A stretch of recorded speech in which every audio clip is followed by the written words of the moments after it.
What's going on, everybody? Josh Engleman for Awesemo.com, and these are my MMA DFS contenders for Saturday's UFC 254 Nurmagomedov against Gaethje. Now be sure to hit the like button, subscribe to the channel, and hit the notification bell so you know when this and all of our other content goes live. Follow me on Twitter at Josh Engleman so you can get updates to my sim results as we get closer to lock. It's an early one tomorrow, so be ready. And finally, let me know in the comment section, who are your favorite plays for this upcoming slate? Young, Yakovlev, Kenny, Haas. On the outside looking into the top 10, Alexander Volkov, knocking on the door of the top 5. Who will be my 5 top plays for UFC 254? It's time to find out. Coming in at number 5, we've got Tai Tuivasa, aka Shoeivasa. And honestly, I don't want to see him chug a beer out of a shoe. It doesn't seem fun to do. Well, we got a pretty decent chance of seeing it happen. 50-50 fight here against Stefan Struve. Neither guy has been very hot as of late. Tuivasa dropped his last 3. Struve has dropped like 4 of 5 or something along those lines. It's not great. But this should be a fun fight. For the most part, seeing if Tuivasa can get inside on Struve, seeing if Struve can use his length for, I don't know, like the first time in UFC history, it'll be nice. Tuivasa shows up in the optimal lineup 32% of the time. That $7,900 salary is really helpful. Now, if you are rostering Tai Tuivasa, here are the 3 guys that showed up the most in optimal lineups with him. 1, Khabib Nurmagomedov. No surprises there. Number 2, Magomed Ankalaev. Number 3, Miranda Maverick. Those are the 3 people that show up with Tuivasa in the optimal more often than not. Now that is going to be a function of salary more so than anything else, but it lets you know the directions you need to go as you're picking individual fighters. But for right now, I like Tuivasa. I think he's a decent bet to try to buy a knockout at 7,900. If you're looking for sub 8K fighters, Tuivasa is one of the first people I would look at. Alrighty, coming in at number 4, we've got Shavkat Rakhmonov. Now, Rakhmonov is making his UFC debut. He's making it on mildly short notice and against an opponent that missed weight. Alex Oliveira weighed in 3 pounds over the welterweight limit, which is not all that great.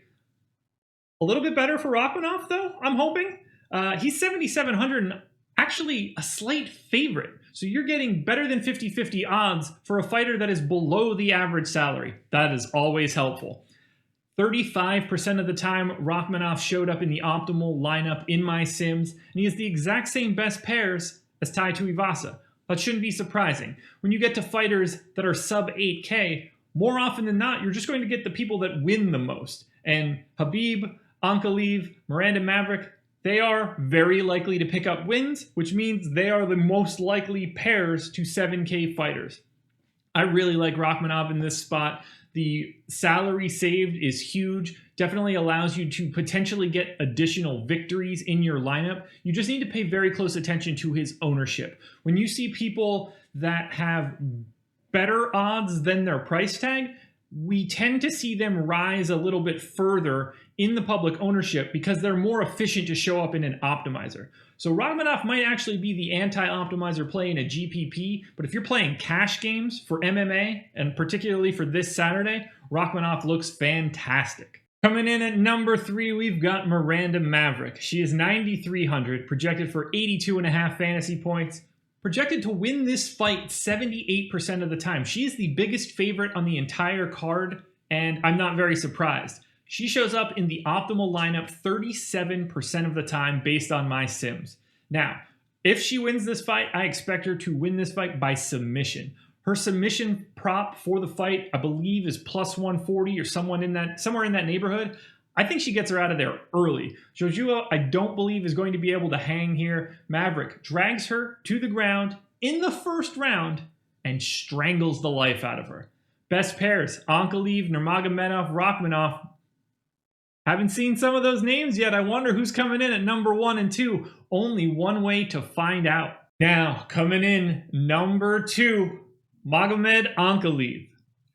Oh boy, this fight. So, Kutalaba, round 600. These guys met a while back. Ankalaev picks up the win But it was a controversial decision. Referee thought that Cutelaba went out, did not, so they tried to rebook these guys. Then COVID happened, then COVID happened, then COVID happened. I can't even remember how many times these guys have been booked to fight since the coronavirus has taken place. It feels like every single card the UFC has run.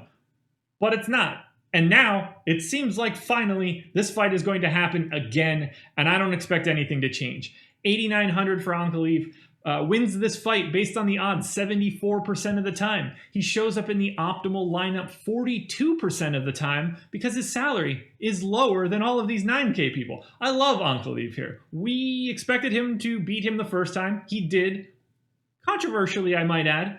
I don't expect this to change whatsoever. Ankalaev looks like the best, honestly, the best play on the slate that isn't in a 5-round fight. What up, Khabib?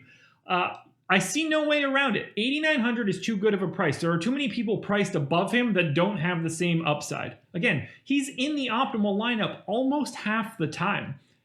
Ankalaev is my favorite fighter that isn't in a main event. Gaethje is unique in this card as a low-price main event guy, so you have to approach the main event a little bit differently. We're about to touch on the number one fighter right now, so get excited. But for everybody out there, cash, GPP, whatever.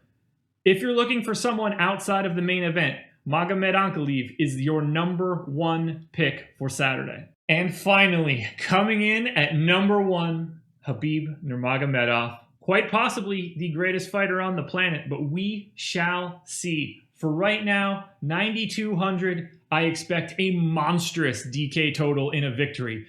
If he wins this fight, and the betting line says that he wins it about 74% of the time, he's going to win it with you would guess, a ton of takedowns, a ton of ground and pound, a ton of control. He is unlike anybody we've seen in a pretty long time. Shades of George St. Pierre, the ability to take someone to the ground and fully control everything that they are doing. I love watching Khabib fight. I love the idea of watching this fight.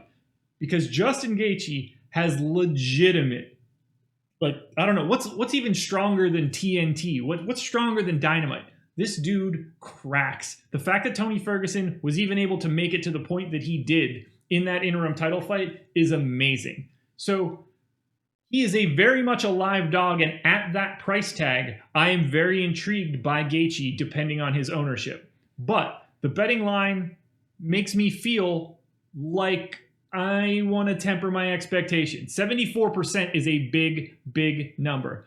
Khabib shows up in the optimal lineup 49% of the time. That's a monstrous number.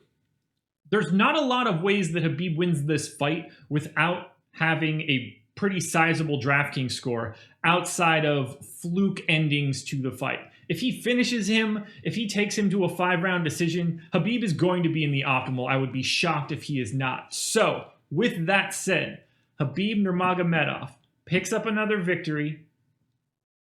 Undefeated still. Do we see him fight George St. Pierre? I don't know. But he should be the primary option for you on Saturday on DraftKings when you're making your fantasy lineups. Alrighty, folks. That will do it. Those are my MMA DFS contenders for UFC 254. One last time, hit that like button, subscribe to the channel, hit the notification bell so you know when everything goes live.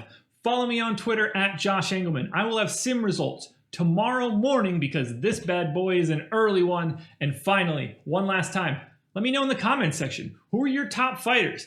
Does Khabib stay undefeated? Does Justin Gaethje knock him out? What else do you like for this card? Let me know. Good luck, guys. I will talk to you again for some other sport at some other time, but good luck.